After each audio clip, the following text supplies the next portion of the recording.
Fala pessoal, sejam todos bem-vindos. Bora aqui para mais um conteúdo, mais uma notícia, trazendo para vocês as últimas informações diretamente de Brasília e diretamente dos Estados Unidos. Pessoal, vamos aqui com comentários do canal do Braddock Show, deixando os créditos ao canal do Braddock Show na plataforma do YouTube.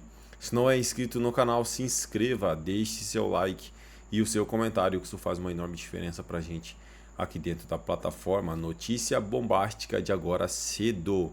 Você tem que acompanhar, pessoal, o vídeo até o final para entender esta notícia melhor, para ficar por dentro de tudo que está acontecendo no meio político. Não se esqueçam de comentar aí de qual cidade vocês estão nos assistindo, que é para a gente saber de onde está vindo a nossa audiência. Agora, sem mais enrolação, bora pro conteúdo. Doideira, doideira. Por falar em doideira, Jair Bolsonaro afirmou em audiência de custódia que teve uma paranoia e uma alucinação por medicamentos que o levaram a mexer na tornozeleira eletrônica. Pregabalina e sertralina, receitadas por médicos diferentes, interagiram de forma inadequada e geraram o comportamento desviante do Bolsonaro. O ex-presidente disse que estava com alucinação de escuta na tornozeleira e tentou abrir a tampa com ferro de solda. Os médicos visitaram Bolsonaro na Polícia Federal e assinaram um relatório incluído nos autos. O relatório confirmou o quadro de confusão mental e alucinações na sexta-feira à noite.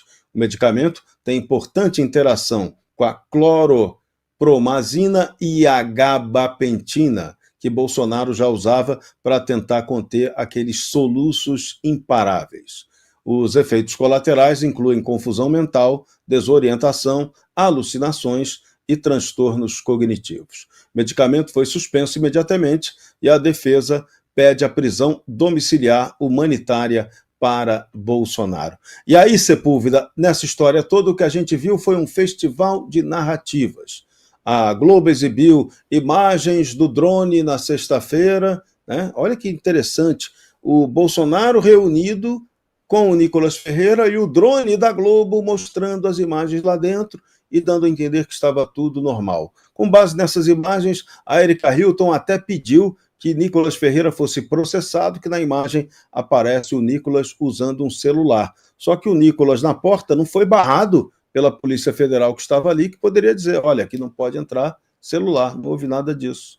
E agora vem toda uma narrativa dizendo Bolsonaro de tarde estava muito bem com o Nicolas, mas à noite teve a doideira e mexeu na tornozeleira. A gente tem que aturar esse monte de historinha e é com essas historinhas que a gente está vendo o desvio de atenção para outros assuntos. E agora tudo é Bolsonaro, tudo é culpa dele.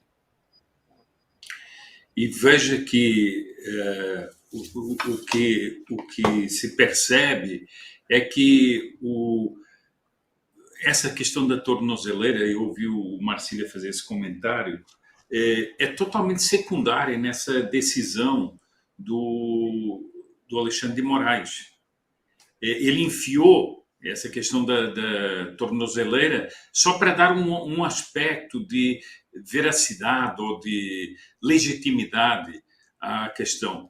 E todo mundo ficou discutindo a tornozeleira, esquecendo-se de toda a ilegalidade que existe no caso. Além do mais, o seguinte, eu entro aqui só num detalhe, mas o Bolsonaro nem sequer tentou cortar o anel que dá a volta na perna, que era o livrar-se da tornozeleira, seria isso, né? Ele tentou abrir a tampinha do coisa para ver se tinha uma escuta ou não. Bom, hoje eu ouvi um psiquiatra dizer isso e eu fiquei com a forte impressão, agora esqueça a questão da tornozeleira, a pressão brutal que tem o Bolsonaro em si. Consequências da facada, essa questão contínua dos soluços, uma pressão psicológica tremenda, uma pessoa que não pode usar telefone, uma pessoa que está restringida nas suas liberdades, que não pode se comunicar, que tem para ter uma visita, tem que pedir autorização a um indivíduo. Bom, tudo isso leva a pessoa a um estresse brutal. Bom, depois, em cima desse stress, é todos os dias, não porque agora vai preso, porque agora não vai, porque... Bom, até que, de repente, vem a ordem de prisão. Então, isso é para destruir uma pessoa. Isso é inumano. Isso é tortura. Isso é tortura. Isso é um Estado que está torturando uma pessoa. Isso, além de ser um crime, é algo que vilipendia qualquer noção de justiça. Isso é uma perseguição brutal, uma perseguição sem justificativa, claro, arbitrária, em que as fórmulas da lei são ficticiamente mantidas para fingir uma legalidade que não existe. E isso sinceramente, é revoltante. É revoltante como é que se pode chegar a esse grau de crueldade e esse grau de perseguição política. E deixe-me fazer um desabafo. Covardes é o que não falta nesse país. Aqueles que podiam acabar com isso institucionalmente não fazem nada porque são os covardes. Pois é, dureza, hein? Agora surge a informação assim surpreendente.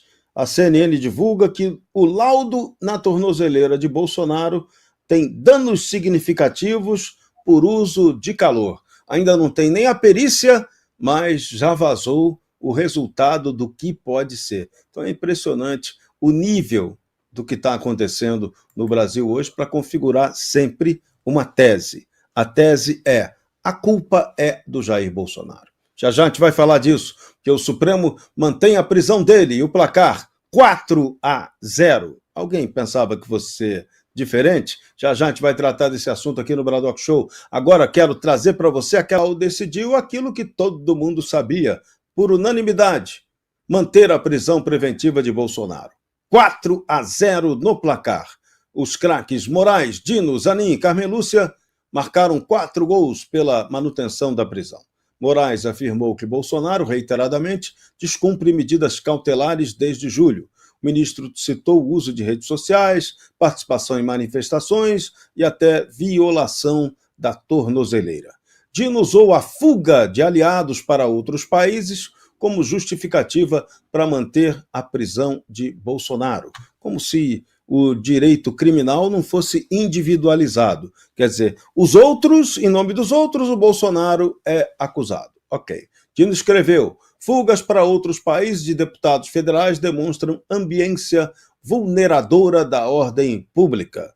O ministro também citou o caso de Ramagem, que está nos Estados Unidos com passaporte diplomático. Zanin e Carmen Lúcia não detalharam votos e apenas acompanharam Moraes. O ministro Moraes sugeriu que Bolsonaro tentaria se refugiar na Embaixada dos Estados Unidos, a 13 quilômetros da casa dele. A prisão ainda não é cumprimento da sentença dos 27 anos, processo que ainda está na fase final de recurso. Em breve vamos ter o trânsito em julgado do caso do 8 de janeiro. Mas, de novo, Dácio Bracarense, as alegações de fuga de Bolsonaro e o ponto que é muito importante da gente lembrar, o Tom Cruise, ele estava pensando em marcar um filme, convidar o Bolsonaro para a próxima edição do Missão Impossível.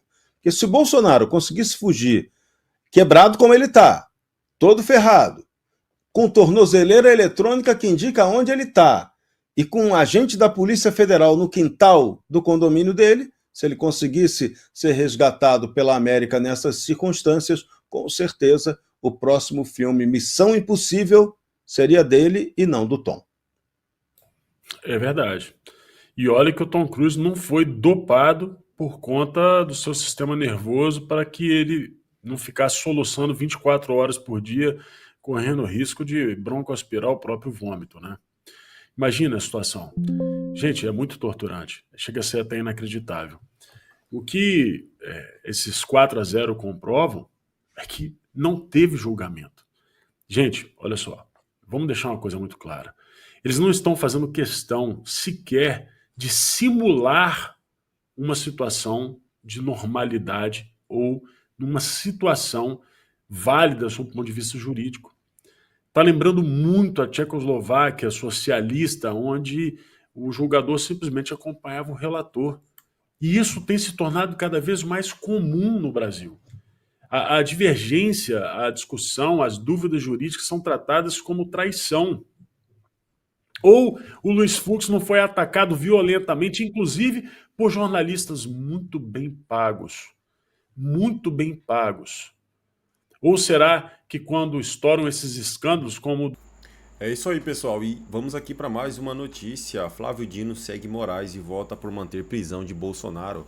Magistrado vê ameaça insuportável em vigília convocada por Flávio Bolsonaro e cita risco de invasão. O ministro Flávio Dino do Supremo Tribunal Federal afirmou em voto publicado nesta segunda-feira que a vigília convocada pelo senador Flávio Bolsonaro em frente ao condomínio do ex-presidente Jair Bolsonaro representava um risco concreto à ordem pública e poderia criar condições favoráveis à fuga do país. A declaração integra o julgamento que analisa o referendo da prisão preventiva decretada no sábado por decisão do ministro Alexandre de Moraes. Ao fundamentar o voto, Dino afirmou que a mobilização colocaria em risco não apenas a estabilidade institucional, mas também os moradores da região, convocação com risco concreto de grave abalo à ordem pública e possibilidade de criação de condições que favoreceriam eventual invasão do país, destacou. O ministro também fez menção específica ao impacto da mobilização em área residencial, indicando que o evento poderia gerar danos e colocar vidas em risco. Assim, a realização de eventos dessa natureza em tal contexto urbano configuraria risco evidente à ordem pública, expondo moradores e propriedades privadas a potenciais danos e situações de perigo iminente. Pertinente lembrar que entre os moradores em risco estariam inclusive idosos e crianças, que sublinha a insuportável ameaça em curso, escreveu Dino. O voto de Dino acompanha o relator Alexandre de Moraes na validação da prisão preventiva de Bolsonaro. O julgamento ocorre no plenário virtual da Corte. A decisão do fim de semana teve como base, entre outros pontos, a tentativa do ex-presidente de danificar a tornozeleira eletrônica que utilizava desde agosto. É isso aí, pessoal. Agradeço a vocês pela companhia. Se não é inscrito no canal, se inscreva, deixe seu like e o seu comentário. Valeu!